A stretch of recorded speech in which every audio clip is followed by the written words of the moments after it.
Good morning class. मैं जयकरण पटेल और आज हम मौखिक गणित कक्षा 4 में आपको भिन्न के बारे में बताएंगे। भिन्नें क्या होती हैं, कौन कौन सी भिन्नें होती हैं और इन भिन्नों को हम कैसे पहचानेंगे, कैसे हल करेंगे। तो आज आप इन्हीं सब के बारे में ध्यान से भिन्नों के बारे में पढ़ेंगे। तो आप चलिए पहले हम देखते हैं भिन्न। भिन्न क्या है?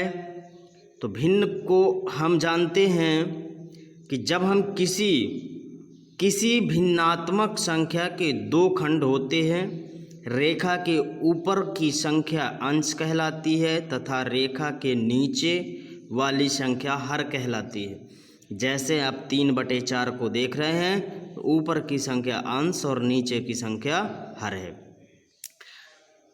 कहने का तात्पर्य है कि अगर हम कोई संख्या देखते हैं जो एक ऊपर और एक नीचे दो खंडों में लिखी हो या बटे में जिसे आप कहते हैं, तो हम उसे भिन्न कहते हैं। और भिन्न में ऊपर वाली जो संख्या होती है वो अंश कहलाती है और उसके जो नीचे वाली संख्या होती है उसे हम हर कहते हैं। जैसे कि आप एक उदाहरण देख रहे हैं छोटा सा, जिसमें लिखा है 9/6 में अंश व हर लिखना है।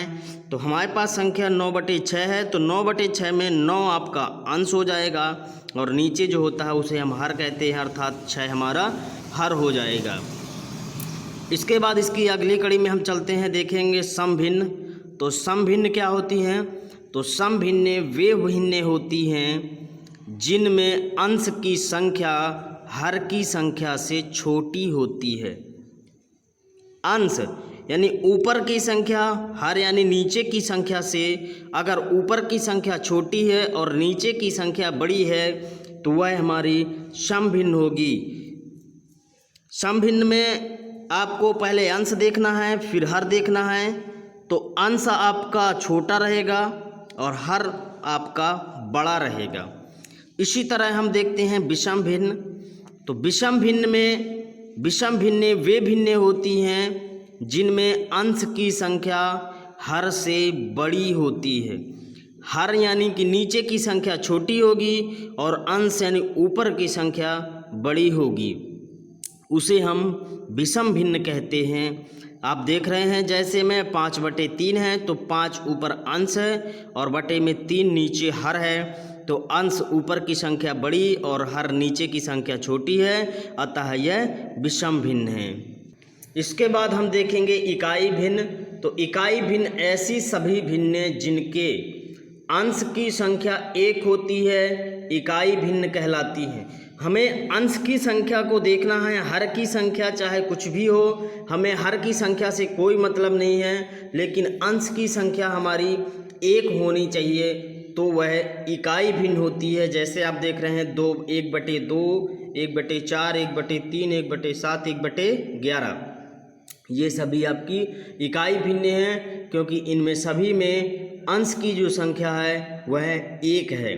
इसके बाद देखेंगे हम समान भिन्नें। तो ऐसी भिन्नें जिनकी अंश की संख्याएं अलग अलग होती हैं, हर की संख्याएं समान होती हैं, उन्हें समान भिन्नें कहते हैं। जैसे कि आप देख रहे हैं कि 1/5, 8/5, 3/5, 13/5, 9/5 आदि। इन सभी भिन्नों में हर की संख्या एक समान है, सभी के हर में 5 है, अतः यह समान भिन्नें हैं। और इसके बाद हम पढ़ेंगे मिश्रित भिन्नें। तो मिश्रित भिन्नों में मिश्रित भिन्न का एक भाग पूर्ण संख्या तथा दूसरा भाग सम भिन्न होता है। जैसे 4 सही 1/5, 2 सही 1/4, 1 सही 3/7। मिश्रित संख्याओं में जो एक भाग होगा वो आपका पूर्ण होगा और दूसरा जो होगा वह सम भिन्न होगा, यानी ऊपर की संख्या छोटी और नीचे की संख्या बड़ी होगी। इसके बाद आप थोड़ा सा नीचे देखिए, जैसे नोट में लिखा है कि मिश्रित भिन्न को विषम भिन्न में बदलने के लिए हर को पूर्ण संख्या से गुणा करके अंश से जोड़ने पर नए अंश की संख्या के स्थान पर प्राप्त होती है। जैसे पूर्ण संख्या, अंश और हर आपको दी गई है। तो मिश्रित भिन्न को जब हम विषम भिन्न में बदलेंगे तो पहले पूर्ण संख्या और अंश बटे हर लिखा होगा, तो हर को हम पूर्ण संख्या से गुणा कर देंगे और अंश में जोड़ देंगे तो हमें नया अंश प्राप्त होगा।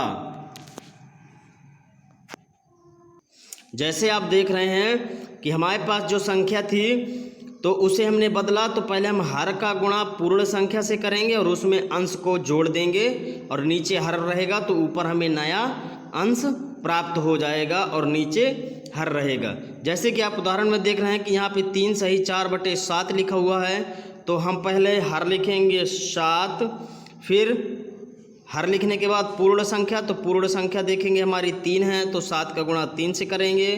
फिर प्लस में अंश लिखना है, तो प्लस में हम 4 दिया है तो 4 लिखेंगे, बटे में हर है तो 7 लिखेंगे। अब नया अंश हमारा क्या बनेगा, तो 7 का गुणा 3 में करेंगे, 7 × 3 = 21 और प्लस 4 करेंगे तो 21 × 4 = 25/7, अतः हमारा नया जो अंश बनेगा वो हमारा 25 बनेगा। और आज आपकी क्लास यहीं तक है। होमवर्क में आपको लिखना है कि जो दी गई परिभाषाएं हैं उन्हें आपको लर्न करना है, याद करना है और उन्हें कॉपी में लिखना भी है।